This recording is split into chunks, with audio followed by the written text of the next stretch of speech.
Construction is booming, as we've heard, but what about the other winter jobs on Nantucket? Is there still a living to be made from the sea and from selling an island icon to tourists? Liz will tell us about that in just a minute, but first she's going to check on the status of an endangered landmark. While Nantucketers struggle over issues of things new, old Nantucket's charm lives on. From the cobblestones on Main Street to the classic summer cottages to the historic island lighthouses. Brant Point Light, Great Point Light, and this one, which may be in danger. And this is Sankety Light, built in 1849, and you can see it for 24 miles out to sea. It flashes a nice white glow every 7.5 seconds. The Coast Guard's Corey Cronin took us up inside.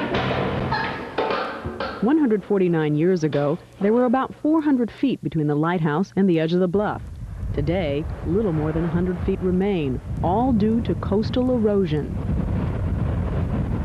New Englanders know this story well. Many lighthouses have had to be moved at great expense. But here, Coast Guard officials hope to avoid that. A dewatering system was installed 3 years ago. Most of the system is underground, a perforated pipe running beneath the shore. The idea? To leach water out, leaving sand behind. Is the system working? The Coast Guard says yes, but the Town Conservation Commission remains skeptical. For now, Sankety Light is holding her ground, and the ocean? It just pounds and pounds, and it... But threats to Nantucket are not limited to the ocean front. On the harbor, Marine Superintendent Dave Franzuta says the scallop catch is declining. Fewer bushels every year. More and more pressures on the fishery, more recreational boating, more sewage, more septic runoff, more storm drain runoff, more pollution from boats. To get the scallops, fishermen drag dredges across the bottom. The dredges are then pulled up and the contents sorted. Blair Perkins showed me how it's done. So this is basically called culling. You know, you pick out the good scallops, fill up a basket. If you're lucky, rinse them off, put them in a box. When you have 5 boxes, you go in. No one's really been getting their limit lately. Since the catch is down, the price of scallops is up, a little under $100 a box. Weasel a knife right in there. Look at that. That's huge. You pull the guts away like that. Oh, is that a beautiful scallop? And then you have a scallop. Wow. That's the adductor muscle, which opens and closes the scallop. Would you like to try it? No, that's okay. You may certainly enjoy. Down it goes. Yep. Yeah, they're real good. Now, a bit cleaner and certainly warmer than scalloping is another time-honored island occupation, basket weaving, but not just any basket. The world-famous Nantucket lightship baskets. Approximately it started in the 1850s out on the lightships.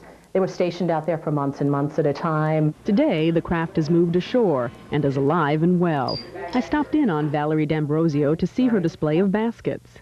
Most of the Nantucket lightship baskets are made either from rattan and cane or oak and cane or different types of woods. But there's a very definite design that's pretty much standard for most of the baskets. staves, they're very straight, they're very close together. That is the style of a Nantucket lightship basket.